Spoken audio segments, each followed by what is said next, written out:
Hello, it's September 17th, 2023, and I'm just touring my garden and enjoying picking some tomatoes and eating grapes for the first time from my own garden, which is amazing. It is a absolutely beautiful day.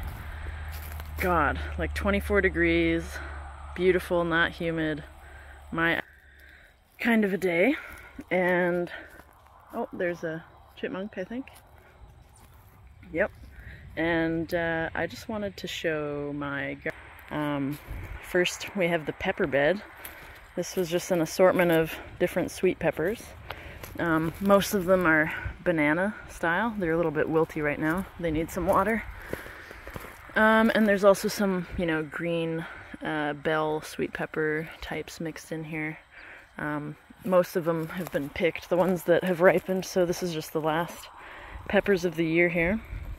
This was an assorted bed of the reject plants, or whatever I had left over, including a buttercup squash that I started just for fun, and I think this is a Castelluto Fiorentino, Italian heirloom tomato, and some tomatillos that aren't fully ripe yet. And a candy roaster squash that's not fully grown yet. And this is some old romaine that's gone to seed, and I just let it. And some bumblebee mixed tomatoes that I just picked. And then the next bed, number 3, is all San Marzanos. I've got these 4 in cages, because I find they actually do quite well in cages. And these 6 were trellised on my homemade trellis. This one got eaten by a hornworm before I got home from Newfoundland. But the rest are doing quite well. I've got a lot to pick right now. Next bed is 4 more San Marzanos in cages and 6 Provenzano, so another Italian heirloom. And look at this big guy. Oh my god. I can't wait to eat that guy. It's just ripe, I think. So I'm probably going to pick him today, because he's also got this little blemish there that'll start rotting if I don't pick it. So those have done gorgeously. And I've got 4 more San Marzanos in cages, plus these are cherry bomb from Vessi's on my trellis in this bed, and they always do amazingly. They're a super sweet, delicious little red cherry with very thin skin, so they're quite good for sauteing and things like that, where you don't really want thick skins getting all up in your teeth. So those are gorgeous, and they always grow super tall. They're all the way up to the top of the trellis there. You can see just how tall that is, especially when I get sort of even with it here. Woo, super tall. So that's awesome. I love that variety. Oh my god, here's my grapes. Oh, they are so good too. I'm gonna pick this guy and make sure there's no bugs in it. Ooh, I see some more nice ripe ones right here. Oh my god, these are so juicy, and they're actually not a bad size for growing in my own garden.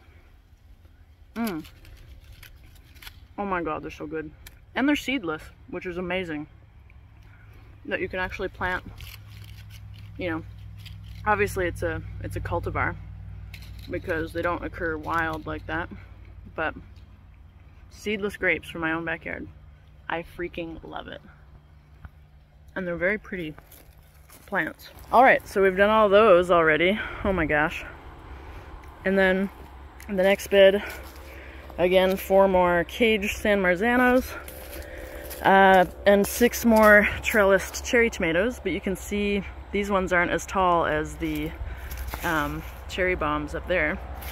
These are Tonados Canores, which I say it with like a Spanish or Italian type accent, but it's actually, from what I understand, a French variety, and it's very rare. I got it from the Rare Seed Company, or whatever you call it, because I remember from the description that they were supposed to turn out a really, really dark red, or at least in the picture they were, and in the description.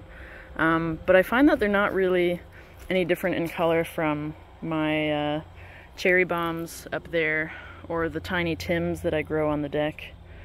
But they're still a nice tomato. They're a little bit thicker skinned and not quite as sweet as cherry bomb, but it's nice that they're a heritage breed. I really like growing heirloom varieties rather than, you know, cherry bomb is a hybrid, and they're much more expensive seeds from Vessies. I think you only get something like 12 seeds to a packet for I don't know, $5, $6, $7 or something like that. So they're not the cheapest, but they are delicious.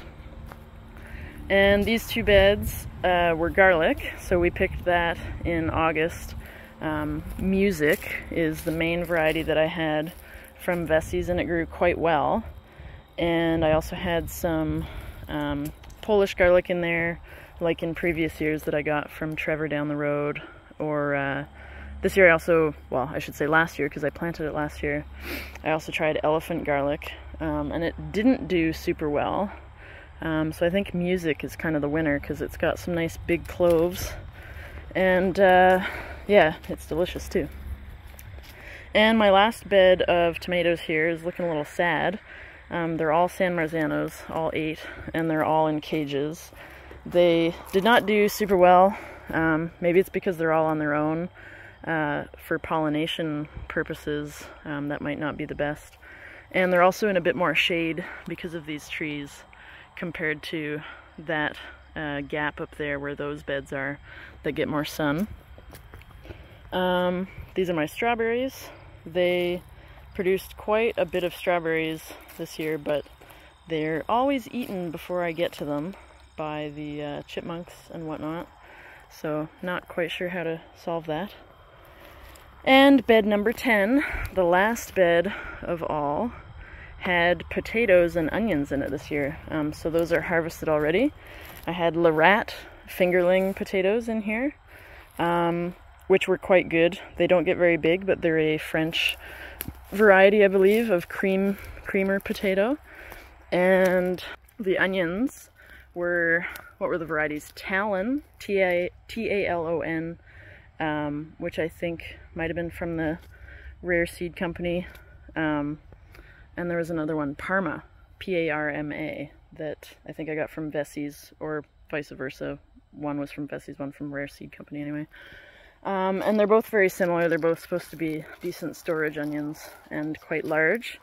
And they turned out quite well. I started them indoors early in the spring and had pretty good germination success and planted them out, and they did quite well. So they were also picked while I was gone in Newfoundland, and they're very tasty.